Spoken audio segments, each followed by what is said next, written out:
యోహాను రాసిన మొదటి పత్రిక 2వ అధ్యాయం 12వ వచనం నుంచి చదువుదాం. అందరూ బైబిల్ తెరవండి, అందరూ బిగ్గరగా చదవండి. ఓకే, నాతో కలిసి చదవండి. చిన్నపిల్లారా, ఆయన నామమును బట్టి మీ పాపములు క్షమించబడి ఉన్నవి గనుక మీకు వ్రాయిచున్నాను. తండ్రులారా, మీరు ఆది నుండి ఉన్నవానిని ఎరిగి ఉన్నారు గనుక మీకు వ్రాయిచున్నాను. యవనస్తులారా, మీరు దుస్తుని జయించి ఉన్నారు గనుక మీకు వ్రాయిచున్నాను. చిన్నపిల్లలారా, మీరు తండ్రిని ఎరిగి ఉన్నారు గనుక మీకు వ్రాయిచున్నారు. తండ్రులారా, మీరు ఆది నుండి ఉన్నవానిని ఎరిగి ఉన్నారు గనుక మీకు వ్రాయిచున్నాను. యవనస్తులారా, మీరు బలవంతులు, దేవుని వాక్యం మీ యందు నిలుచున్నది, మీరు దుస్తుని జయించి ఉన్నారు కనుక మీకు హల్లెలూయా హల్లెలూయా. కాబట్టి వాక్యం చాలా శ్రేష్టమైంది. ఇప్పుడు బిర్యానీ తినండి, బాగా తినండి అన్నాం అనుకోండి, ఎవరికైనా కోపం వస్తుందా? రాదు. జిలేబీనో లేకపోతే ఏదో ఒక స్వీట్ తీసుకొచ్చి తినండి అన్నాం అనుకో, కోపం వస్తుందా? రాదు. మరి జీవాహారము అనేది ఏంటంటాం? జీవాహారం మంచిదా, జిలేబీ మంచిదా, బిర్యానీ మంచిదా? మరి తినండి అంటే తింటున్నారా? ఎవరన్నా చదివారా? ఎవరన్నా తిన్నారా? జీవాహారాన్ని సమృద్ధిగా తినేశాను, ఇక నాకు అక్కర్లేదని చెప్పగలరా? జీవాహారము నేనే. ఎవరు? యేసుక్రీస్తు చెప్తున్నాడు. క్రైస్తవ జీవితం అంటే అదేంటి? కథలు చెప్పుకుంటా కాలక్షేపం చేస్తా చెప్పే జీవితం కాదు కదా. ఇప్పుడు తాతలు, అమ్మమ్మలు, నాయనమ్మలతో కలిసి పడుకునే రోజులు పోయినాయి కదా. ఇదివరకు ఎట్లా ఉండేది? తాతగారి దగ్గర, నాయనమ్మ దగ్గర, పోనీ అమ్మ నాన్న దగ్గర పడుకున్నా కానీ పడుకునేటప్పుడు ఏదైనా కథలు చెప్పేవారు కదా. నా చిన్నప్పుడు మా తాత అంటే మా అమ్మ నాన్నగారు ఎప్పుడన్నా చాలా రేరుగా వెళ్ళేవాడిని నేను అక్కడికి. ఆయన పడుకోమనేవాడు, సరే నాకు కథ చెప్పమనేవాడిని. ఒక ఊళ్ళో, ఆ ఊరు బయట పెద్ద చెట్టు ఉంది, మర్రి చెట్టు ఉంది. అక్కడ చాలా చాలా ఏమున్నాయి, పక్షులు ఉన్నాయి. బోయవాడు వెళ్ళాడు, ఒక బాణం వేశాడు, ఒక పక్షి తుర్రుమంది, ఇంకోటి బుర్రుమంది. ఇదే చెప్తాం. అంటే మనం చిన్నపిల్లలకి ఏం పెద్దగా వైండి ఉండదు కదా. ఒక్కసారి ఒక బాణం వేసిన తర్వాత ఒక చెట్టు, ఒక పక్షి ఎగిరితే ఇంకేమైనా ఉంటాయా? అన్నీ ఒకసారి వెళ్ళిపోతాయి కదా. సరే, ఇక అదే చెప్పేవాడు. సో అదే చెప్పినా కానీ ఏదో సంతోషంగా వింటూ ఉండేవాళ్ళం కదా. అయితే ఎందుకు ఈ మాట చెప్తున్నానంటే, ఇప్పుడు మనం ఆ స్టేజ్లన్నీ దాటిపోయాం. ఒక ఉన్నతమైన పిలుపు కొరకు, ఒక గమ్యం కొరకు మనందరం పరుగులెత్తడానికి దేవుడు మనల్ని పిలుచుకున్నాడు. ఉన్నతమైన పిలుపునకు తగిన బహుమానము పొందడానికి మనం ఏం చేయాలి? వెనుకున్నవన్నీ మర్చిపోయి ముందున్న వాటి కొరకు వేగిరపడాలి కదా. ఫిలిప్పీలకు రాసినటువంటి పత్రిక 3వ అధ్యాయం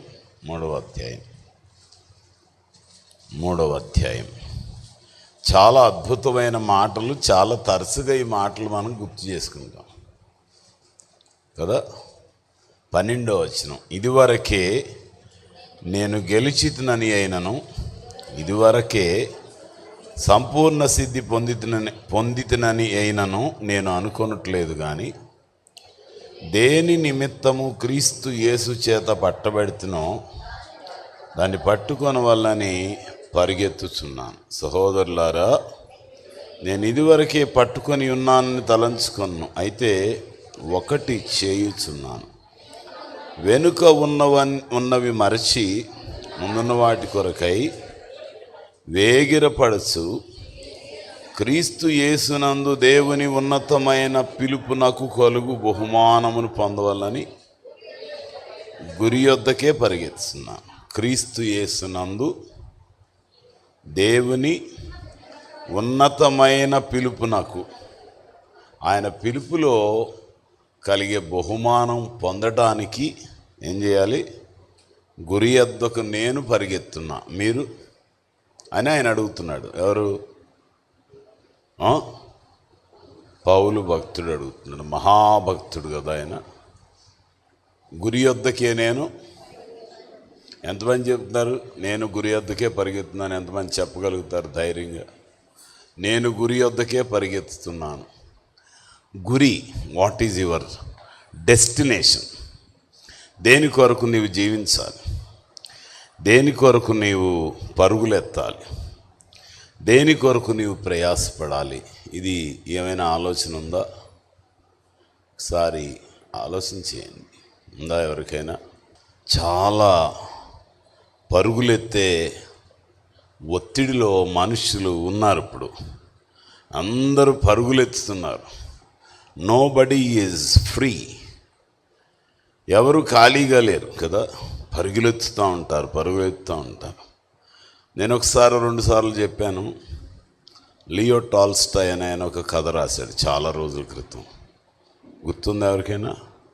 how much land does a man need? How much land does a man need? ఒక మనిషికి ఎంత స్థలం కావాలి? గుర్తుందా ఎవరికైనా? ఒక ఆయన పొలం అమ్ముతానంటాడు, వెరీ రిచ్ మ్యాన్. ఒక ఆయన కొనడానికి వస్తాడు. ఆయన డబ్బులు ఎంతో అమౌంట్ ఫిక్స్ చేస్తాడు. ఇక్కడ బయలుదేరావు కదా, నువ్వు ఎంత దూరమైనా తిరిగిరా, తిరిగి వచ్చిందంతా ఎంత ఎన్సర్కిల్ చేస్తే, ఎంత నువ్వు రౌండప్ చేస్తే అంత నీకు ఇచ్చేస్తానంటాడు. సరే, ఇక మంచి డీల్, బాగుంది, బేరం బాగుంది కదా, ఎంత తిరిగితే అంత ఇచ్చేస్తాడు. ఎంత ఎక్కువ నీవు దాన్ని ఏం చేయాలి, రౌండప్ చేస్తే అంత భూమి చుట్టూ తిరిగితే నీకు అంత వచ్చేస్తుంది. ఇలాంటి డీలు బాగుంటుందా? కాబట్టి బయలుదేరాడు, వెళ్తున్నాడు. సరే, ఇది చాలే అనుకుంటే అక్కడ మంచి మామిడి తోట కనపడింది అనుకోండి. అది దాటిన తర్వాత ఇంకోటి కనపడింది అనుకున్నాం. Something or other attractive కనపడతాను.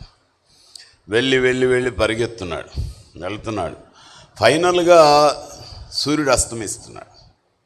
ఇక లాభం లేదని పరిగెత్తుకుంటా వచ్చి అక్కడ ఎక్కడైతే బయలుదేరాడో దాన్ని టచ్ చేసి అక్కడ చచ్చిపోతాడు. ఇప్పుడు అతనికి ఎంత ల్యాండ్ అవసరం అవుతుంది? 2 గజాల నేల వేసి సరిపోతుంది కదా. చిన్న ఇంత గొయ్యిదవి పడుకోబెట్టేస్తాడు. Job is over, target is over. కనుక నేను చెప్పేది ఏంటంటే, మనుషులు చాలా ఒత్తిడిలో ఏదో చేయాలని పరిగెత్తున్నారు కదా. దేవుని వాక్యం మనకు చెప్తుంది, నీ గురిని మర్చిపోవద్దు. క్రీస్తు యేసునందు దేవుని ఉన్నతమైన పిలుపునకు కలుగు బహుమానము పొందాలి. దాని కొరకు నీవు పరిగెత్తున్నావా?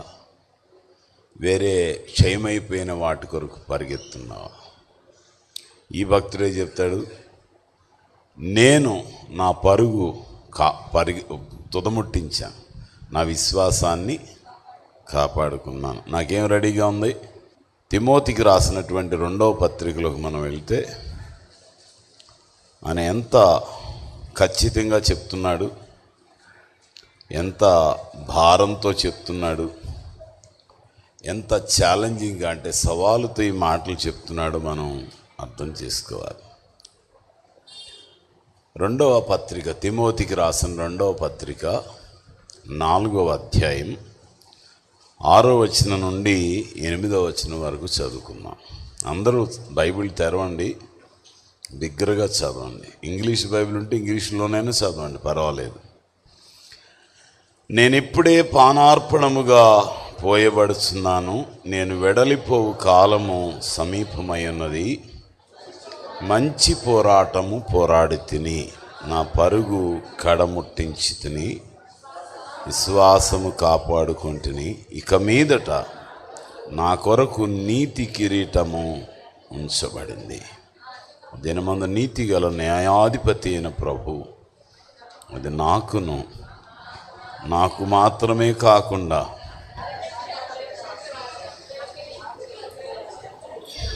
ఆమేన్.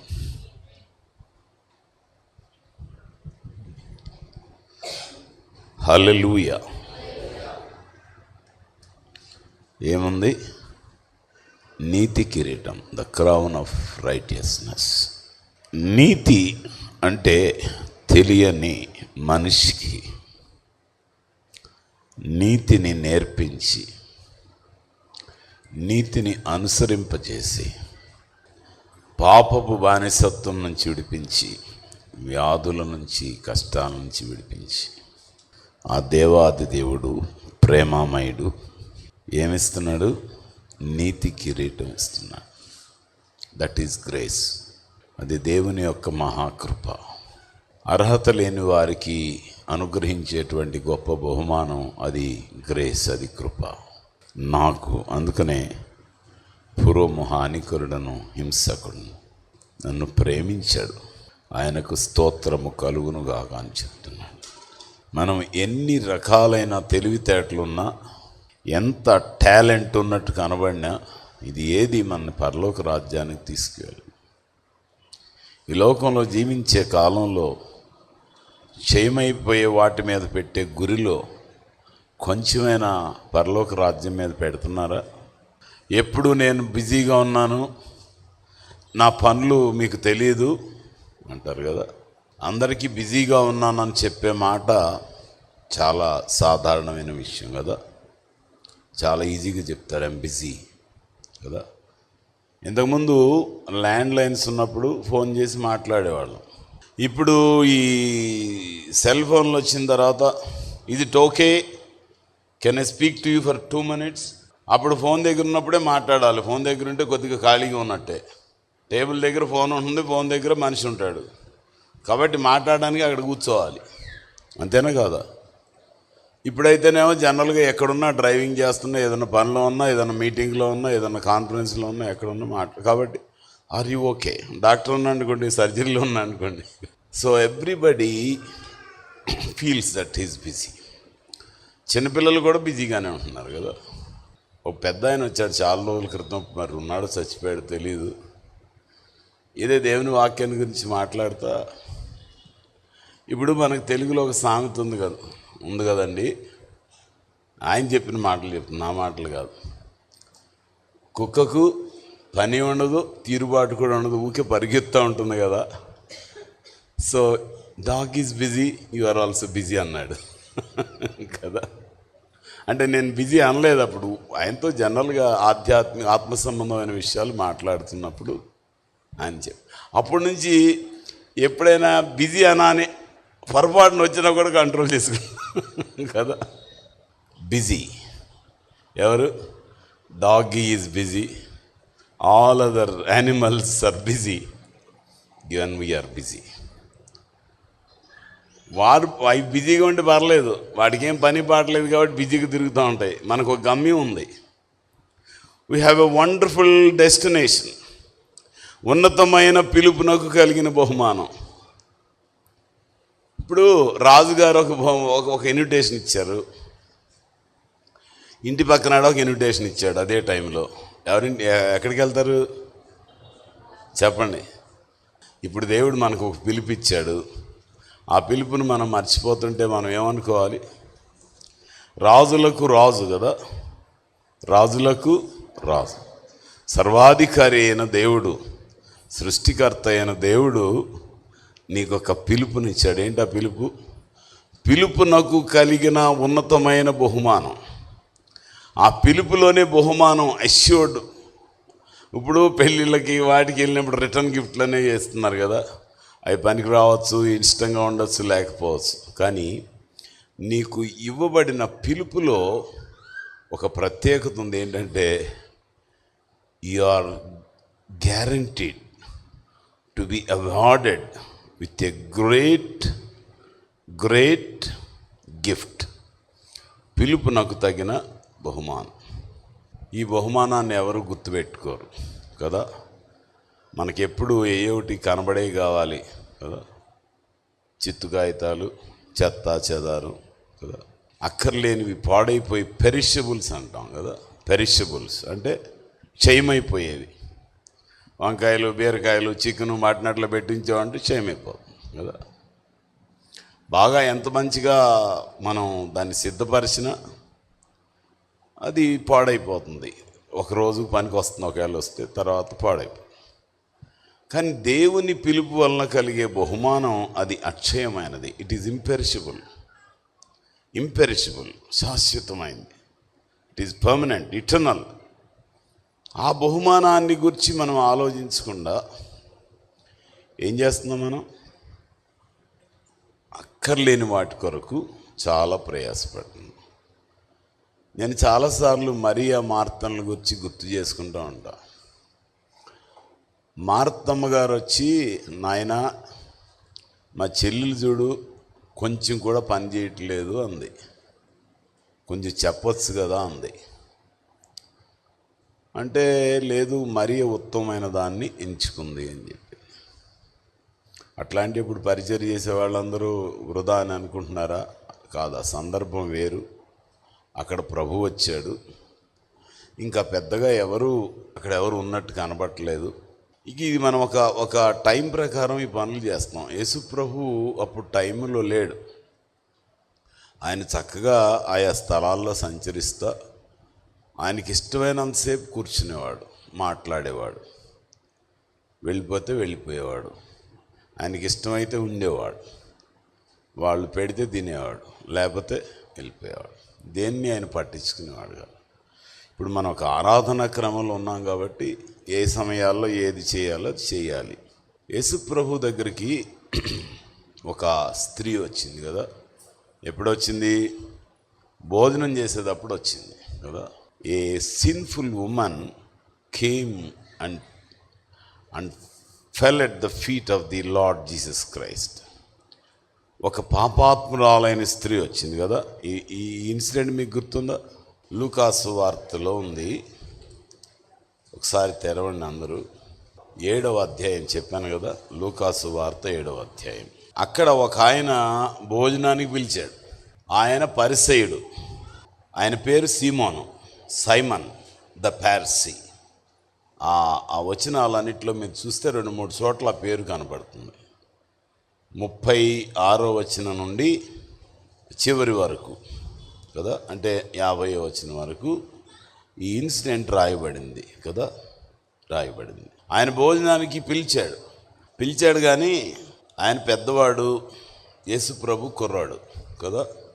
మరి అందుకనన్నా కానీ, మరి ఏదన్నా కానీ, స్వనీతి కానీ ఏదైనా కావచ్చు, ఆయన టేబుల్ ఎగుదేసి కూర్చోబెట్టాడు. మనంతా ఏమంటారు, ఏషియన్ కంట్రీస్ కదా, ఆసియా ఖండంలో ఉన్న దేశాలు కదా. ఇప్పుడంటే అంతా రోడ్లు, చెప్పులు, షూసు అన్ని ఏర్పాట్లు వచ్చినాయి. అప్పుడు అవి లేవు కదా. ఎక్కడెక్కడి నుంచో నడిచి వచ్చేవారు. చెప్పులు ఉన్నా లేకపోయినా రాగానే ఏం చేయాలి? నీళ్ళు ఇవ్వాలి. ఇంకా ప్రాముఖ్యమైనది అయితే కాళ్ళు కడగాలి కదా. వచ్చిన వారిని హత్తుకోవాలి, ఎంబ్రేస్ చేసుకోవాలి, ఆలింగనం చేసుకోవాలి, వారికి ముద్దు పెట్టాలి. కానీ ఈయన ఏం చేయలేదంట. తీసుకెళ్ళి ఇప్పుడైనా మనం ఎవరన్నా చాలా రోజుల తర్వాత కలిస్తే ఏం చేస్తాం? We embrace them, we hug them కదా, వాళ్ళని ఆలింగనం చేసుకుంటాం. సో ఏమి చేయకుండా భోజనపు టేబుల్ దగ్గర కూర్చోబెట్టాడు.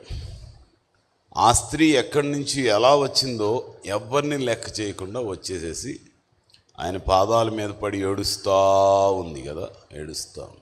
అంటే ఎందుకు ఈ మాటలన్నీ చెప్తున్నానంటే, ప్రభువు ఏది టైం షెడ్యూల్ లేదంటే ఏమి లేకుండా తిరుగుతాడని కాదు.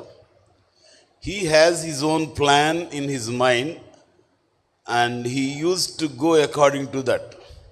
మనం అనుకున్నట్టుగా ఇప్పుడు భోజనాలు పెట్టాం, తినేసేయాలి, తినేసిన తర్వాత వెళ్తాడు, ఇంకొకడికి వెళ్తాడు, అలాంటి ప్లాన్ లేదు. ఆయన సర్వశక్తి కలిగిన వాడు కదా. He's 100% divine in his nature.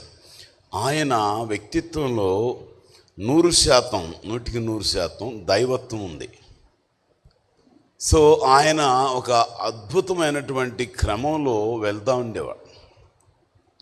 So అక్కడికి వచ్చి ఆమె ఎంతసేపు ఏడిసింది తెలియదు. ఇప్పుడు ఎవరైనా మన మీద పడి ఏడుస్తున్నా అనుకోండి, భోజనం చేయగలుగుతాం, ఏదైనా తినగలుగుతాం? చెప్పండి. నీ దగ్గర ఎవరన్నా కూర్చుని నీకు ప్రియమైన వ్యక్తులు నీ దగ్గర నీ కాళ్ళ మీద పడి ఏడుస్తున్నారు అనుకోండి, ఏమైనా తినగలుగుతారా? అత్యంత శ్రేష్టమైన భోజనం ఏదైనా సరే, చికెనో మటనో లేకపోతే జిలేబీనో లేకపోతే ఇంకేదన్నా కానివ్వండి, తినగలుగుతారా? అత్యంత ప్రీతిపాత్రమైనది ఏదైనా తినగలుగుతారా? చెప్పండి. తింటారా? ఎవరైనా తినగలుగుతారా? తినలేం కదా. మరి యేసుప్రభు తింటాడా? యేసుప్రభు కంటే ఎవరైనా ప్రేమ కలిగిన వాళ్ళు ఉన్నారా? కదా. అలా చూస్తూ ఉండిపోయాడు. కన్నీరు పారుతూ ఉంది కాళ్ళ మీద, చాలా ఏడుస్తాను. అది మీరు ఒకసారి ఆలోచించండి. ఒక వ్యక్తి తన పాపాన్ని ఒప్పుకుంటూ పాప క్షమాపణ కొరకు, శాప విమోచన కొరకు హృదయం బ్రద్దలై రోధిస్తూ ఆయన పాదాల దగ్గర ఉంది. ఎంతసేపు రోధించిందో తెలియదు. భోజన బల్ల దగ్గర ఎంతసేపు ఉంటాం? 10 minutes, 15 minutes, హాఫ్ అన్ అవరా? అంతకంటే ఎక్కువ ఉన్నాం కదా. లేదా ఇంకో 10 minutes ఎక్కువ ఉంటాం. బట్ దిస్ ఉమన్, ఈ స్త్రీ, తృణీకరించబడిన స్త్రీ, she was a despised woman. ఆమె తృణీకరించబడింది. ఆమెను టచ్ చేయడానికి కూడా ఎవరికి ఇష్టం లేదు. వీళ్ళు ఎంత పాపాత్మలో తర్వాత సంగతి. ఆమెకు మాత్రం పాపాత్మరాలని పేరు వచ్చింది. ఏడుస్తూ ఉంది కదా, ఏడుస్తూ ఉంది, ఆక్రందన చేస్తూ ఉంది. ఫైనల్గా హృదయంలో ఉన్నదంతా ఆయన పాదాల దగ్గర కురుమరించింది. తన బాధ, తన పాపం, తనకున్న శాపం, తనకున్న అవినీతి, తాను తృణీకరించబడిన స్థితి అంతా ఆయన పాదాల దగ్గర కురుమరించింది. నెమ్మదిగా, తన దగ్గర ఏం లేవు కదా, she was wiping his feet with her hair. ఆ జుట్టు తీసి అంతా తుడుస్తాం. ఈ సందర్భంలో ఆయన కూడా మానేసేయడం తింటాం. ఎవరు? పరిసయ్యులు చూస్తున్నాడు ఈ తమాషా అంతా. అసలు ఈయనేం ప్రవక్త అయ్యా బాబు, అనవసరంగా పిలిచాను, దీన్ని ఎవడు పట్టుకోడు ముట్టుకోడు, కాళ్ళ మీద పడి ఉంటే అట్లాగే చూస్తూ ఊరుకుంటాడేంటి, పొమ్మని చెప్పడు ఏంటి అనుకుంటున్నాడంట కదా.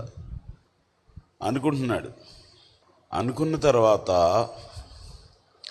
ఆమె ఏం చేసింది? ఆయన అనుకుంటున్నాడు, ప్రభువు ఆమెను ప్రేమిస్తున్నాడు. He continued to love her. ఆ ప్రేమను ఆమెలోనికి ప్రసరింపజేస్తూనే ఉన్నాడు. ఆమె తనతో తెచ్చుకున్నటువంటి అత్తరు బుడ్డిని పగలగొట్టి ఏం చేసింది? ఆయన పాదాల మీద పోసేసింది. హల్లెలూయా, పోసేసింది కదా. ఈయన మాత్రం అనుకుంటున్నాడు, ఏంటి ఈయన ఎవరు, ఎలాంటి వాడు అసలు, ఈయనకి ఈమెకి లింక్ ఏంటి కదా. మనాళ్ళు ఊరికి ఏదో లింకులు కడతా ఉంటారు కదా. ఏమనుకున్నాడు మరి? అప్పుడు యేసుప్రభు అడుగుతున్నాడు కదా, సిమోను, ఏయ్ సైమన్, ఒక ప్రశ్న అడుగుతాను. ఒక ఆయనకి 2 బాకీదారులు ఉన్నారు. ఒకడికి ఏమో 50 రూపాయలు ఇచ్చాడు, ఒకడికేమో 500 ఇచ్చాడు. ఇద్దరిని క్షమించేశాడయ్యా. ఎవరు బాగా ప్రేమిస్తారు? సింపుల్ క్వశ్చన్ కదా. 500 క్షమాపణ పొందిన వాడే ప్రేమిస్తాడు. చూడు, నేను నీ ఇంటికి వచ్చాను, నువ్వే పిలిచావు. నువ్వు వెళ్ళకపోతే వచ్చేవాడిని కాదు, పిలిచావు. వచ్చిన తర్వాత కనీసం నువ్వు కాళ్ళకు నీళ్ళు ఇవ్వలేదు, కాళ్ళు కడగలేదు కదా, కాళ్ళు తొడుచుకోమని చెప్పలేదు, ముద్దు పెట్టుకోలేదు. కానీ ఈమె ఎక్కడి నుంచో వచ్చింది కదా, నా కాళ్ళు కడిగింది. ఎట్లా కడిగింది? కన్నీళ్లతో కడిగింది. బట్టతో తొడవలేదు. ఎలా తుడిచింది? జుట్టుతో తుడిచింది. అత్యంత విలువైన అత్తరునున్న పాదాలకి పూసింది కదా. బట్టలకి ఒంటికి పూయాల్సిన విలువైన అత్తరు నా పాదాలకు పూసింది. ఆమె విస్తారమైన పాపములు క్షమించబడ్డాయి. హల్లెలూయా, హల్లెలూయా.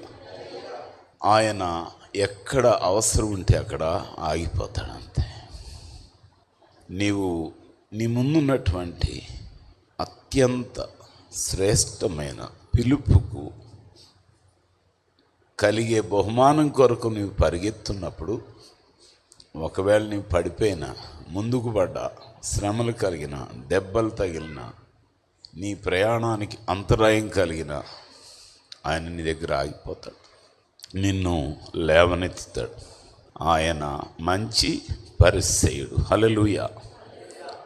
లేవీయులు, యాజకులు, లేవీయులు వచ్చారు కదా, చూసి వెళ్ళిపోతున్నారు కదా, వెళ్ళిపోతున్నారు. కానీ ఒక సమరయుడు, he was a despised man, ఆయన తృణీకరించబడినవాడు. కానీ ఆ మూలుగులుడుతున్న వ్యక్తి దగ్గరకు వెళ్ళి నూనె పోసి గాయములన్నిటినీ సరిచేసి తన గాడిద మీద ఎక్కించుకొని అక్కడున్న సత్రం అక్కడ తీసుకెళ్ళి వాళ్ళకి అప్పచెప్పి, ఈ డబ్బులు తీసుకోండి, టేక్ కేర్ ఆఫ్ హిమ్, మళ్ళీ తిరిగి వస్తాను, ఐల్ పే ద బ్యాలెన్స్, తిరిగి మిగిలిన డబ్బులు చెల్లిస్తాను, take care of this man. మంచి సమరయుడు, మంచి సమరయుడు. ఆయన తృణీకరించబడ్డాడు. సమరయుడు అంటేనే తృణీకరించబడినవాడు, అంటరాని వాడుగా ఎంచబడినవాడు. కానీ అతడు ఏం చేస్తున్నాడు? మేలు చేస్తున్నాడు. యేసు ప్రభుని గురించి చాలామందికి తెలియదు కదా, చాలామందికి తెలియదు. తెలియక ఏదో ఆలోచన చేస్తుంటారు. ఆయన అపవిత్రమైన కార్యాలు చేయడానికి రాలేదు భూమి మీదకి కదా, అత్యాచారాలు చేయడానికి, లేకపోతే ప్రజల కొంపలు ముంచడానికి, హేళన చేయడానికి, కుటుంబాలు పాడు చేయడానికి రాలేదు. పాడైపోయిన వాటినన్నింటినీ తిరిగి సరిచేయడానికి ఆయన వచ్చాడు. ఆయన వచ్చి నిన్ను నన్ను కూడా పాడైపోయిన వాటిని బాగు చేయడానికి నియమించి వెళ్ళాడు. మనం ఉపవాస ప్రార్థనలప్పుడు యెషయా గ్రంథం 58వ అధ్యాయం చదువుతాం కదా, చదువుతున్నారా మీరు? అక్కడ ఏమనుంది? యెషయా గ్రంథం 58వ అధ్యాయం 12వ వచనం. పూర్వకాలము నుండి పాడైపోయిన స్థలములన్నీ జనులు కట్టెదరు, అనేక తరముల కిందట పాడైపోయిన పునాదులను నీవు మరలా విరుగుబడిన దాన్ని బాగు చేయవాడమనియు, దేశంలో నివసించినట్లుగా త్రోవలు సిద్ధపరచువాడమనియు నీకు పేరు. హల్లెలూయా. బాగు చేయడానికి వచ్చాడు. అనేక మందిని బాగు చేయడానికి తర్ఫీదిచ్చి బాగు చేసేవారుగా చేసి వెళ్ళాడు. పాడు చేయడానికి రాలే కదా. ఈరోజు నేను వచ్చేటప్పుడు మన వాక్యం పెట్టుకుంటా ఉంటా, అంటే 10 o'clock స్టార్ట్ అవుతుంది కదా, అది ఆన్ చేశాను. దాని కింద ఒకటి వచ్చింది, ప్రవీణ్కి చూపించేది. ఏంటయ్యా అంటే, వాడు ఏదో చెప్పి ఒక ఆశ్రమం పెట్టి అది ఎంతోమందిని అపవిత్రపరుస్తూ అత్యాచారాలు చేస్తూ వచ్చాడు. ఫైనల్గా ఎలాగ దొరికాడు, మరి ఉన్నాడో జైల్లో పెట్టారో వదిలారో తెలవు. ఎక్కడో మధురై ఎక్కడో పెట్టారు, పేరు గుర్తులేదు నాకు. అలాంటి పనులు చేయడానికి రాలేదు, అలాంటి ట్రైనింగ్ యేసుక్రీస్తు ఇవ్వలేదు. ఆయన పరిశుద్ధుడు. నేను పరిశుద్ధుడు కనుక మీరు కూడా పరిశుద్ధులై ఉండాలని చెప్పాడు. నన్ను వెంబడించే ప్రతివాడు తన కాడిని ఎత్తుకుని నన్ను వెంబడించాలి. ఇది దేవుని మాట. పాడైపోయిన వాటన్నిటిని బాగు చేయడానికి దేవుడు నన్ను పిలిచాడు. పాడైపోయిన అడంబడి తిరిగి పాడైపోవడానికి కాదు. చాలామంది ఏం చెప్తారు, ఏమనంటే పరిస్థితుల్లో అట్ట అయిపోయానంటారు కదా. ఆ పరిస్థితులను బాగు చేయడానికి దేవుడు నిన్ను పంపిస్తున్నాడు. మీరు వెళ్ళి ఫలించుటకును ఆ ఫలము నిలిచి ఉండుటకును నేను మిమ్మల్ని ఏర్పాటు చేసుకొని నియమించాను. సో ఏ పరిస్థితిలో నువ్వు ఎక్కడ ప్రవేశించినా ఆ పరిస్థితులు బాగు చేయాలి. ఆ పరిస్థితులు బాగు చేయకుండా ఆ పరిస్థితులు బాగాలేవండి నేను పడిపోయానంటే నీవు పిలుపును కోల్పోయావు. క్రీస్తు యేసునందు నీకు కలిగిన పిలుపునకు తగిన ఉన్నతమైన బహుమానాన్ని పొందడానికి నీవు గురి కోల్పోయావు. బైబిల్లో సంసోన్ కనబడతాడు, the strongest man in the history. చరిత్రలో అత్యంత బలము కలిగిన వ్యక్తిగా సంసోన్ కనబడతాడు. దేవుడు ఆయన్ని ఎందుకు పంపించాడంటే ఇశ్రాయేలీయుల శత్రువులు, ఇశ్రాయేలీయులను బాధ పెట్టేవారందరినీ అణిచివేయడానికి నియమించాడు, పంపించాడు, ప్రత్యేకమైన వరముతో నింపాడు. కానీ ఏం చేశాడు అతను? గురి పని మర్చిపోయాడు. మర్చిపోయి ఏం చేశాడు? అక్కడ ఎక్కడికి వెళ్ళాడు చెప్పండి? ఎక్కడికి వెళ్ళాడు? సంసోను. ఏమ్మా, ఎవరికి గుర్తులేదా? సంసోను ఎక్కడికి వెళ్ళాడు? న్యాయాధిపతుల గ్రంథం 16వ అధ్యాయం. 16వ అధ్యాయంలో మనం ముందుగా చూస్తే అక్కడ ఒక వేశ్య దగ్గరకు వెళ్ళాడని రాయబడింది. గాజాలోకి వెళ్ళాడు. సరే, అక్కడి నుంచి తప్పించుకుని వెళ్ళాడు. మళ్ళీ ఒక లోయలోకి వెళ్ళాడు, షోరేకు లోయ కదా, సోరెక్, ద వ్యాలీ ఆఫ్ సోరెక్. అక్కడ ఒక స్త్రీ కనపడింది కదా. ఆ స్త్రీ మోహంలో పడిపోయాడు. ఇక అక్కడి నుంచి కదలట్లేదు కదా. గమ్యాన్ని కోల్పోయాడు, పిలుపును మర్చిపోయాడు, బాధ్యతలు మర్చిపోయాడు. ఇప్పుడు కూడా చాలామంది వాళ్ళకున్న బాధ్యతలు మర్చిపోయే వాళ్ళు చాలామంది ఉన్నారు. పురుషులు, స్త్రీలు, యవనస్తులు, యవనురాండ్రు, వారి వారి బాధ్యతలు ఏదైనా కావచ్చు. They are trapped somewhere. ఎక్కడో వారు ఏమైపోతున్నారు? ఊరులలో చిక్కుకుంటున్నారు. కానీ సంసోన్లో ఉన్న ప్రత్యేకత ఏంటంటే ఆయన పడిపోయిన స్థితిలో నుండి మరలా ప్రార్థన చేస్తున్నాడు. ప్రభువా, నేను నా పనిని మర్చిపోయాను, నాకు ఇవ్వబడిన బాధ్యతను నేను విస్మరించాను, నా గమ్యం యొద్దకు వెళ్లకుండా నేను ఆగిపోయాను, నన్ను క్షమించు అని చెప్పి తిరగలు విసురుతున్నాడు కదా. The God is my strength, యెహోవా నా బలము, యెహోవా నా బలము, నీవే నా బలం అని ప్రార్థన చేస్తున్నాడు. ఆ విచిత్రమైన రీతిలో దేవుడు ఎంత బలం ఇచ్చాడంటే 3000 మంది కూర్చున్న ఆ బిల్డింగ్ని అట్లా పడదోసాడు అంతే. మనకి ఎక్కడ కనపడదు అలాంటి స్టోరీ, ప్రపంచంలో ఎక్కడ కనపడదు. నేను చదివిన చదువుల్లో ఎక్కడ కనపడలేదు. మీరు ఎక్కడ దాన్ని ఇన్విటేట్ చేసిన వాళ్ళు ఎవరిని ఉన్నారేమో కానీ అలాంటి బలాఢ్యుడు ఎక్కడ చరిత్రలో కనపడ్డు, ఏ స్టోరీస్లో కనపడ్డు. 2 స్తంభాలు అంటే ఆ రోజుల్లోనే మరి అది ఎంత ఆర్కిటెక్చరల్ మరి ఏమంటాం ఎక్సలెన్స్ మనకు తెలియదు. 2 పిల్లర్స్ మీద ఆ బిల్డింగ్ అంతా అదంతా ఆధారపడి ఉంది. ఆ 2 చేతులు ఇలా పట్టుకున్నాడు, అటు తోసాడు అంతే. మరి తప్పించుకోవడానికి కూడా వీల్లేదు.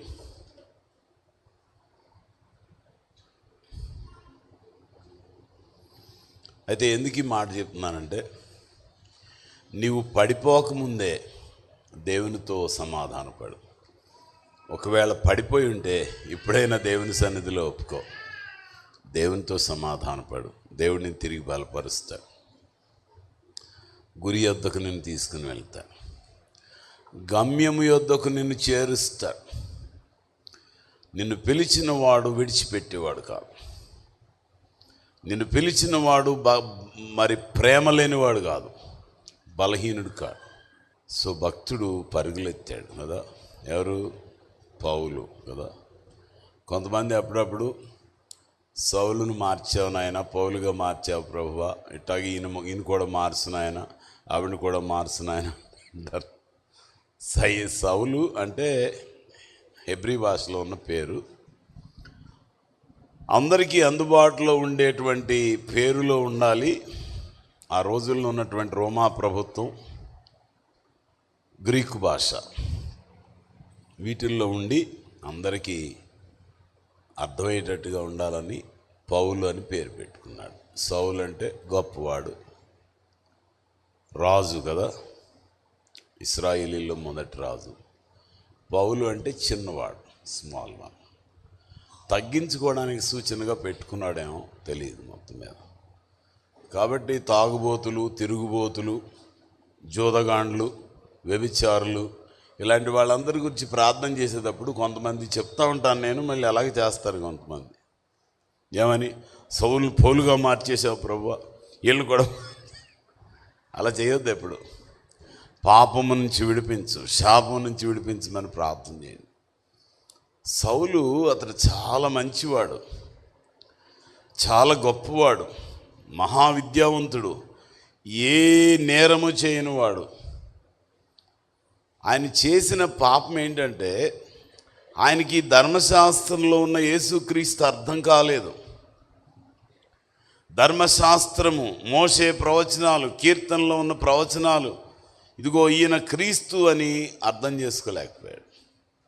అందుకని ధర్మశాస్త్రాన్ని పాడు చేసే ఒక వ్యక్తి వచ్చాడు, ఇతని మతాన్ని నిర్మూలన చేయాలనుకున్నాడు. మరి బైబిల్లో ఉన్నట్టుగా, ధర్మశాస్త్రంలో ఉన్నట్టుగా వాళ్ళు రాళ్ళు వేసి చంపాలంటే వాళ్ళనే. అందుకనే స్టెఫన్ను చంపేసేటప్పుడు కూడా అక్కడ నుంచున్నాడు, నేను ఉన్నాను కొట్టేయమన్నాడు కదా. కానీ దేవుడు దర్శించాడు. ఇతడు నా నామము నిమిత్తం ఎన్ని శ్రమలు పొందాలో చూస్తావు నువ్వని చెప్పాడు అన్నయ్యతో కదా. అట్లాగే ఎన్ని దెబ్బలు, ఎన్ని శ్రమలు పడ్డాడు. మనం ఎవరైనా అసలు ఇష్టపడదామా? అమ్మ ఎవరు నాకు మాట అంటేనే బోళ్ళంతా, ఆడితో మాటలేను ఎందుకంటాను, నాకు శివునెత్తులు ఉంది, నాకు పౌరుషం లేదు అనుకుంటారు. శివునెత్తులు అందరికీ ఉన్నాయి. శివునెత్తులు రక్తాన్ని ఎక్కడ తీసుకెళ్తాయి? నరకానికి తీసుకెళ్తాయి. శివునెత్తుని బట్టి రోషం పాశం కాదు, పరిశుద్ధాత్ముడు కలిగించే ఆ బలంతో, ఆ రోషంతో నువ్వు జీవించాలి. ఏమైపోయాడు అతను? ఎన్నిసార్లు ఎన్ని దెబ్బలు తిన్నాడండి. సో ఆ లిస్ట్ అంతా ఉంది కదా, కొరింథీయులకు రాసిన పత్రికలో ఉంది. మీరు తర్వాత చదవండి, ఇప్పుడు చదవడానికి కాదు. కానీ 2వ పత్రిక 11వ అధ్యాయంలో మీరు చూస్తే ఆ శ్రమలన్నీ అక్కడ రాయబడ్డాయి. 22వ వచనం నుండి, లేకపోతే 20వ వచనం నుండి, లేకపోతే ఇంకా 18వ వచనం నుంచి చదవండి, చివరి వరకు చదవండి. అద్భుతాలు, ఆశ్చర్యాలు దేవుడు ఎలా చేశాడు ఆయన ద్వారా. ఎన్ని శ్రమలు పడ్డాడు, ఎన్నిసార్లు కొట్టబడ్డాడు, ఎన్నిసార్లు బట్టలు లేకుండా కొట్టారు, ఎన్నిసార్లు రాళ్ళు వేసి కొట్టారు, ఎన్నిసార్లు సముద్రాల్లో, నదుల్లో, అలాగే ఎన్నిసార్లు సొంత ప్రజలు ఆయన్ని మోసం చేశారు కదా. గురి వద్దకు నేను పరిగెత్తున్నా. ఏమంటారు అందరూ? గురి జ్ఞాపకం ఉందా? డిస్ట్రాక్షన్స్ అంటే పక్క త్రోవ పట్టించే పరిస్థితులు చాలా తీసుకొస్తాడు సాతానుడు. ఆ పరిస్థితులు అట్లా చేసినాయండి అంటే నీకు ఇంకా నువ్వు క్రీస్తుతో లేవు, ఆయనతో సహవాసం లేదు. ఆ సహవాసం నీకుంటే పక్క త్రోవ పట్టించే పరిస్థితులన్నింటి పక్కకు నెట్టేసి ప్రజలందరినీ కూడా ఏం చేస్తావు? చక్కని మార్గంలోనికి నడిపిస్తావు. త్రోవలు సిద్ధపరచువాడవని నీకు పేరు పెట్టబడుతుంది. హల్లెలూయా. త్రోవలు పాడు చేసుకునేవాడు కాదు నీవు, త్రోవలు సిద్ధపరిచేవాడు. పాడైపోయిన పరిస్థితులను బాగు చేసి, స్థలాలను బాగు చేసి, ఇళ్ళు బాగు చేసి, పునాదులు బాగు చేసి, రోడ్లు బాగు చేసి ఎక్కడ తీసుకెళ్ళాలి? క్రీస్తు యేసు వలన కలిగిన ఉన్నతమైన పిలుపునకు తగిన బహుమానం యొద్దకు నీవు అనేక మందిని తీసుకుని వెళ్ళాలి. ఇది నీకు ఇవ్వబడిన పిలుపు. ఈ పిలుపు అర్థం చేసుకుంటే చాలా దీవించబడతావు. ఈ పిలుపుని అర్థం చేసుకోవడానికి నీకు పరిశుద్ధాత్మని యొక్క అభిషేకం కావాలి. ఈ పిలుపును కొనసాగించడానికి నీకు బలం కావాలి. ఏం కావాలి? బలం. ఏం బలం అది? బిర్యానీ బలం కాదు, లేకపోతే ధనబలం కాదు, అధికార బలం కాదు. ఏం బలం కావాలి? జీవాహారం కావాలి. హల్లెలూయా, హల్లెలూయా. ఏది బలం రాదు. టానికులు గీనికులు కదా, ఎంత బలమైన టానికుల్లా ఏముండదు కదా.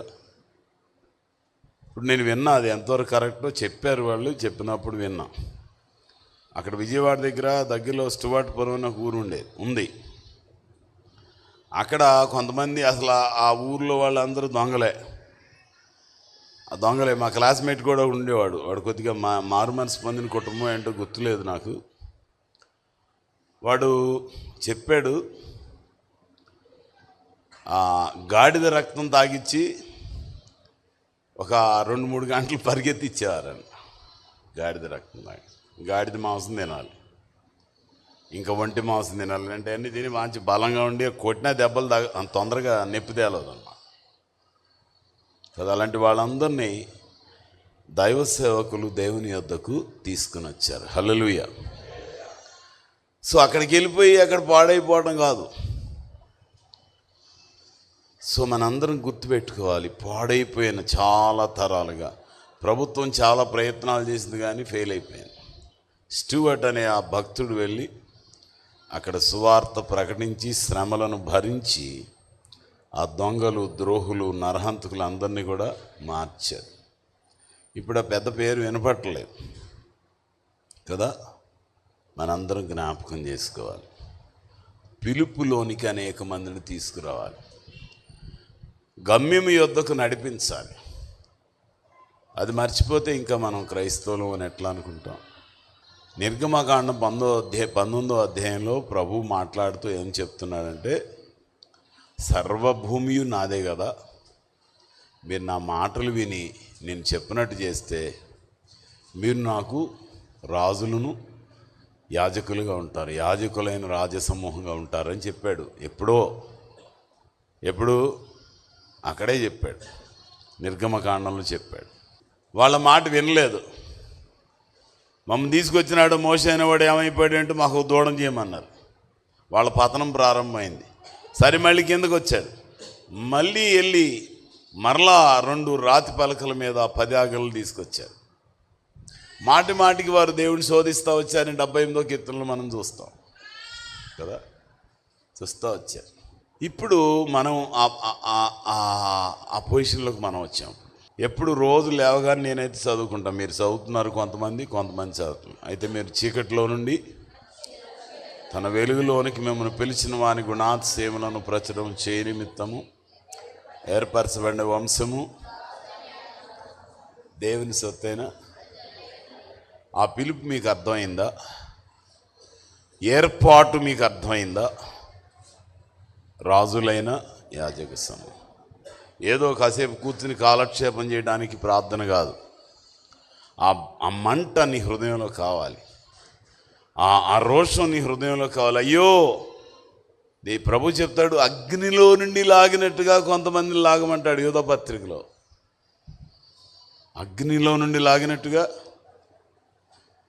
ఇప్పుడు మంటల్లో కాలే వాళ్ళని లాగాలంటే మనకు కూడా కాలుతున్న కాళ్ళ. యూదా పత్రిక 22-23 వచనాలు. అగ్నిలో నుండి లాగినట్టు కొందరిని సందేహపడు వారి మీద కనికరపడుడి, అగ్నిలో నుండి లాగినట్టు కొందరిని రక్షించుడి, శరీర సంబంధమైన వారి అపవిత్ర ప్రవర్తనకు ఏమాత్రము ఒప్పుకొనక దానిని అసహించుకొనుచు భయముతో కొందరిని కరుణించుడి. అగ్నిలో ఉన్న వాళ్ళని పట్టుకుంటే కాలుతుందా? కొంతమంది పెట్రోల్ పోసుకుని నుప్పంటించుకుంటారు కదా. వాళ్ళని కాపాడాలంటే ఏదో ఒక చేతిలో కాళ్ళు కాలుతాయి కదా. ఏదైనా ఇల్లు తగలబడిపోతా అంటే వెళ్ళి వాళ్ళని తీసుకురావాలంటే కదా, ఊపిరాడుతుందా? కొన్నిసార్లు ఊపిరాడకపోవచ్చు.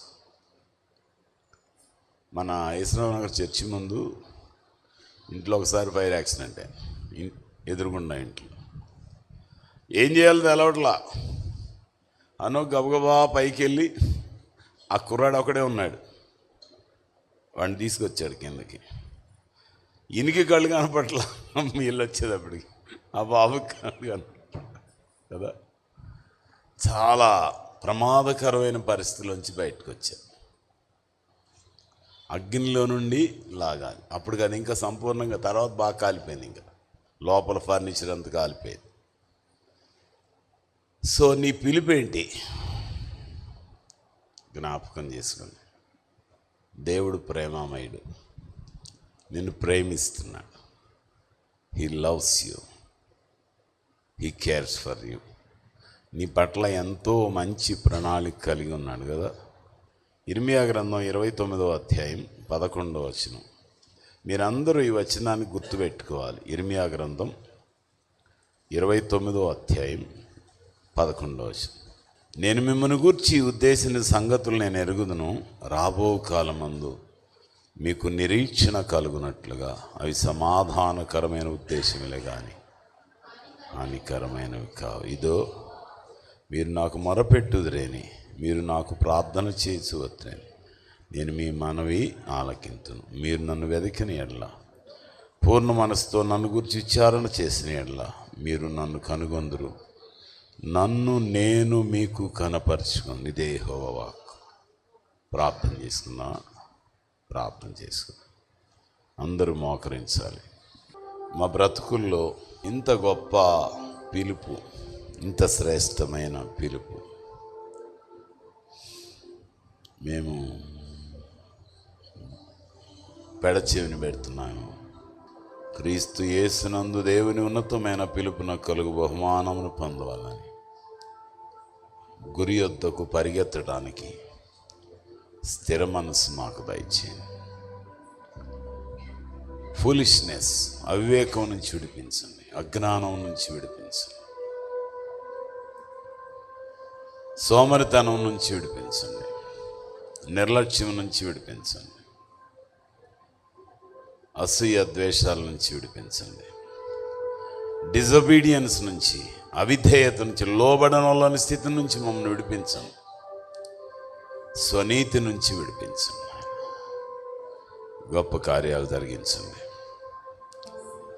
వాక్యమును పంపినందుకు నీకు వందనాలు. ప్రతి ఒక్కరిని పరిశుద్ధపరచండి. యేసు పునరుత్థానములో ప్రార్థిస్తున్నాం తండ్రి. ఆమేన్.